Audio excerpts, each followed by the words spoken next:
Ozoda Nursaidova Ahad Qayum javob bersin deya murojaat qildi. Assalomu alaykum aziz muxlis.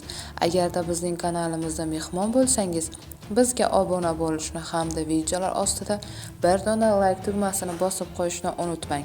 Mart oyining oxirgi 10 kunida O'zbekistonda xizmat ko'rsatgan artist Ozoda Nursaidovaning qo'shig'i uchun klip suratga olish jarayonida aktrisa Sabrina Jabborovani gelik bosib ketgani keng muhokama qilindi.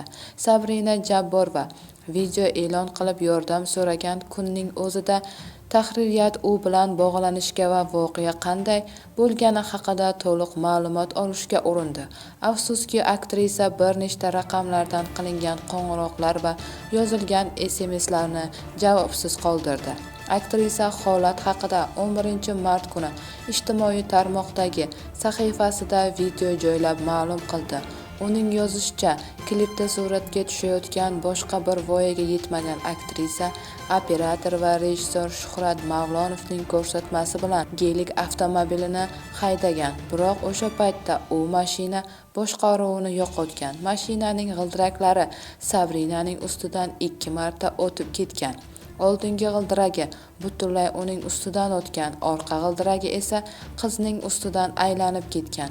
Voqea oqibatida Sabrinaning tos suyagi singan, boshqa a'zolari og'ir jarohat olgan. Mazkur holat yuzasidan O'zbekiston Respublikasi Jinoyat kodeksining 266-moddasi 1-qismi transport vositalari harakati yoki ulardan foydalanish xavfsizligini qoidalarini buzish bilan jinoiy ish qo'zg'atilgan.